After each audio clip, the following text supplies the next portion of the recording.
Question number 18. Match the reactions given in column 1 with the names given in column 2. A में दिया है this is aryl halide reacts with alkyl halide in presence of sodium metal gives substituted benzene. अब जब aryl halide alkyl halide के साथ react होकर substituted benzene बनाता reaction is called words Fittig reaction. अब देखते हैं ये मैकेनिज्म किस प्रकार से रहेगा. तो देखो जरा यहाँ पे हम ए का मैकेनिज्म लिखेंगे. ये जो अराइल हैलाइड रहेगा वो किसके साथ जुड़ेगा. Okay, mechanism we are dealing with the mechanism. So R X mechanism इस प्रकार से रहेगा. R X reacts with sodium metal to form R N A alkyl sodium plus N A X, right. Then R N A में R negative part रहेगा which acts as nucleophile. It combines with haloarene जिसमें ये haloarene positive part मतलब electrophile का part play करता है.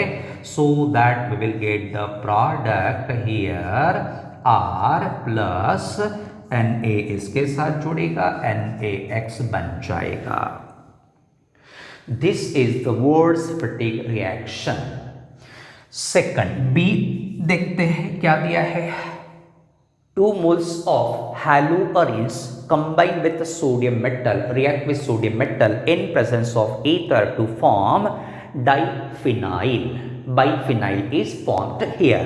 अब यहाँ दोनों मोल्स अराइल हैलाइड्स के ही है. जब दोनों मोल्स अराइल हैलाइड्स के होते हैं reaction is called fatigue reaction. इसलिए ये जो पहला वाला रहेगा वो किससे जुड़ेगा, सेकंड से, और बी जो रहेगा it match to Fittig reaction. दोनों मोल्स अराइल हैलाइड्स के जब रहते हैं तो रिएक्शन को फटीग रिएक्शन कहा जाता है. देखते हैं इसका मैकेनिज्म कैसे रहेगा. तो ये अराइल हैलाइड जो है इसमें ये बॉन्ड ब्रेक होता है.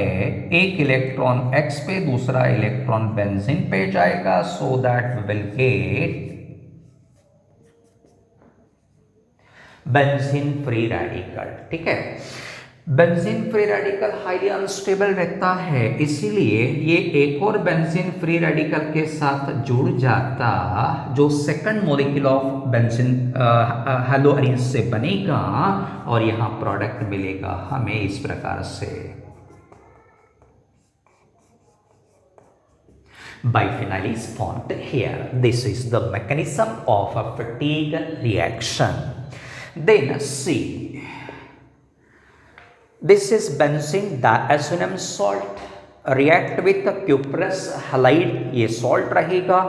What is formed here? Haloarine formed. Reaction is called Sandmeyer reaction. Sandmeyer reaction है क्या? तो ये ऐसा रिएक्शन रहेगा जिसमें N2X group is replaced by halogen. Halogen मतलब either Cl और Br रहेगा using copper 1 salt, cuprous salt जिसमें कॉपर का ऑक्सीडेशन स्टेट +1 रहेगा. Reaction called Sandmeyer reaction. अब इसका मैकेनिज्म किस प्रकार से रहेगा. तो क्या होगा, यहाँ पे बेंजीन डायazonium सॉल्ट जो रहेगा उसका structure N triple bond N यहाँ पॉजिटिव रहेगा या नेगेटिव. बेंजीन डायazonium सॉल्ट इस पे कौन अटैक करेगा, CuX. देखिए Cu2X2 को हम सिंपल वे में इस प्रकार से रिप्रेजेंट करते हैं जहां चार्ज कॉपर पे +1 रहेगा. अब ये कॉपर क्या करेगा, एक इलेक्ट्रॉन ट्रांसफर करेगा towards N triple bond N so that okay, इस प्रकार से हम रिप्रेजेंट करेंगे यहाँ पे। ये ट्रिपल बॉन्ड ब्रेक होगा, डबल बॉन्ड यहाँ रहेगा और यहाँ 2 इलेक्ट्रॉन्स और ये एक ज्यादा का इलेक्ट्रॉन्स कॉपर से आ गए और यहाँ 2 इलेक्ट्रॉन्स एज यूजुअल रहेंगे, प्लस यहाँ क्या बनेगा तो CuX, ठीक है, प्लस ये X नेगेटिव क्या होगा CuX2। अब Cu पे चार्ज कितना आ जाएगा +2, why because 1 electron is transferred from Cu positive to diazonium group. बाद में क्या होगा,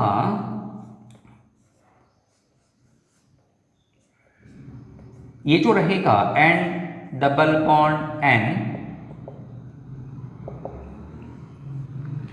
उसमें से N2 निकल जाएगा और यहां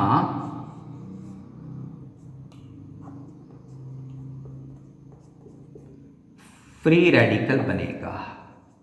N2 निकल गया, फ्री रेडिकल इस फॉर्म बेंजीन फ्री रेडिकल जो कि अनस्टेबल होता है, इसलिए फिर से ये CuX2 के साथ जुड़ेगा और यहां प्रोडक्ट बनेगा X। और कौन निकल जाएगा यहां से CuX निकल गया, जहां कॉपर का ऑक्सीडेशन स्टेट +1 रहेगा। Here Cu2X2 is considered as a catalyst. इस प्रकार से haloarene is formed here. This is Sandmeyer reaction. D, alkyl halide treated with sodium iodide in presence of triacetone to form the ethyl iodide. This is nothing but the Finkelstein reaction. अब इस reaction में Cl is replaced by I, दिख रहा, iodoalkane is formed here. Why to use acetone? तो acetone is a polar aprotic solvent.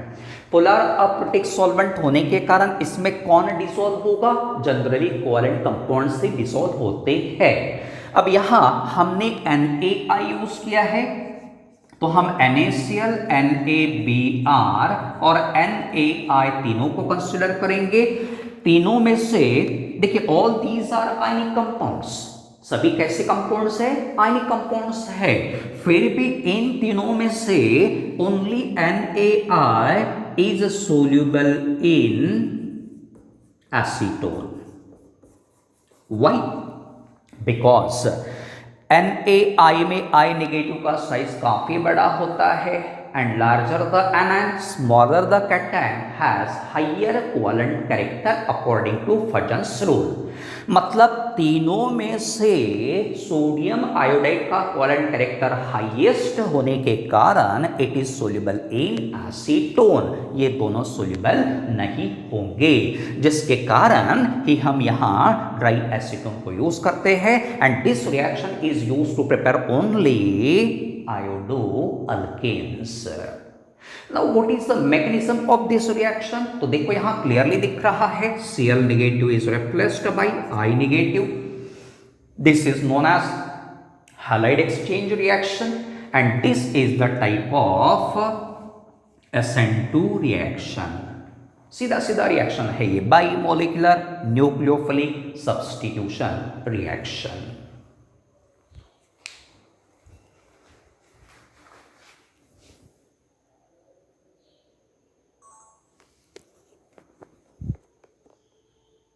Question number 19.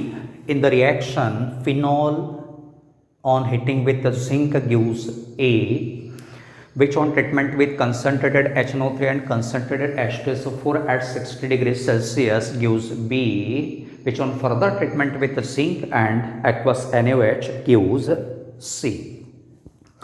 Identify A, B, C. ठीक है, अब answer कैसे मिलेगा, हमें रिएक्शंस लिखनी पड़ेगी। अब देखिए इस क्वेश्चन का आंसर फाइंड आउट करते समय आपको ऑर्गेनिक रिएक्शंस का मैकेनिज्म पता होना जरूरी है। Organic chemistry is quite difficult. Organic chemistry हम कितना भी याद करने की कोशिश करेंगे याद नहीं रहता, डेफिनेटली कंफ्यूजन होता ही है। इसलिए कहा जाता कि ऑर्गेनिक केमिस्ट्री बड़ी बेवफा, रात को पढ़ो सुबह सफा। कितना भी रात भर पढ़ेंगे, याद करेंगे, तो भी कंफ्यूजन होता ही है ऑर्गेनिक केमिस्ट्री में। इसलिए मैकेनिज्म रिएक्शन का याद रखना जरूरी है, तो ही कंफ्यूजन नहीं होगा, आंसर आपको इजीली मिल जाएगा। अब ये जो क्वेश्चन है, it belongs to alcohols, phenols and ethers. सबसे पहले देखिए हम रिएक्शन लिखते हैं फिनोल का, इसको हम हीट करेंगे तो यहां पे क्या होगा, ये बॉन्ड ब्रेक होगा, phenoxide ion will form here plus hydrogen ion. Then ये हाइड्रोजन आयन क्या करेगा, जिंक से इलेक्ट्रॉन एक्सेप्ट करेगा ताकि यहां H डॉट बनेगा, hydrogen free radical and Zn positive बनेगा। ठीक, उसके बाद ये phenoxide ion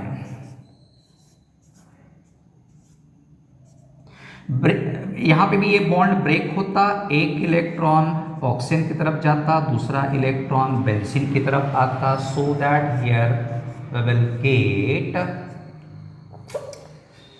benzene free radical plus O2 negative, यह जो बनेगा O-2 बनेगा, क्योंकि अब इस ऑक्सीजन के पास एक और इलेक्ट्रॉन ज्यादा का आ गया, O2 नेगेटिव हो गया। उसके बाद ये Zn2 पॉजिटिव एक और इलेक्ट्रॉन लॉस करेगा to some other H positive ion to form Zn2 positive ions. ठीक है, बाद में ये जो है benzene free radical will combine with H dot, ये दोनों एक दूसरे के साथ जुड़ जाते हैं और प्रोडक्ट बनता बेंजीन। बाद में ये दोनों एक दूसरे के साथ जुड़ेंगे, ठीक है, और यहां प्रोडक्ट कौन सा बनेगा, ZnO। तो देखो अब इस रिएक्शन में प्रोडक्ट कौन सा बन गया, बेंजीन। दिस इज योर ए है क्या, देखो बेंजीन बेंजीन बेंजीन, तीन ऑप्शंस में है, आगे बढ़ना पड़ेगा। फिर ए को हमने किसके साथ ट्रीट किया है, benzene is treated with HNO3, concentrated HNO3 and concentrated H2SO4. This is a nitrating mixture. अब यहाँ H2SO4 का रोल क्या रहेगा, तो H2SO4 प्लस HNO3 दोनों का रेशो 1:1 रहेगा। तो ये H2SO4 यहाँ से प्रोटॉन को ट्रांसफर करेगा to HNO3, so that we will get H2NO2 NO3 positive. इस प्रकार से स्पीसीज मिलेगी और यहाँ एक और स्पीसीज बनेगी HSO4 नेगेटिव। हो गया, बाद में H2NO3 पॉजिटिव डीकंपोज होके बनाता H2O and NO2 positive.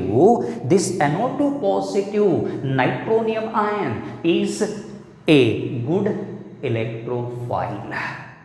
तो ये इलेक्ट्रोफाइल प्रोड्यूस करने के लिए नाइट्रेटिक मिक्सचर में H2SO4 को यूज किया जाता है, and this electrophile attacks the benzene ring to form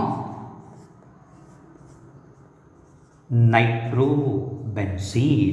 मतलब अब आपका बी यहां क्या होगा, नाइट्रोबेंजीन। कहां है, ए सी एंड डी तीनों ऑप्शंस में, इसलिए हमें आगे बढ़ना पड़ेगा। फिर इस नाइट्रोबेंजीन को हम किसके साथ ट्रीट करेंगे, zinc and aqueous NaOH। This is the reducing agent in alkaline medium, so that NO2 gets converted to and double bond and benzene. This is azobenzene.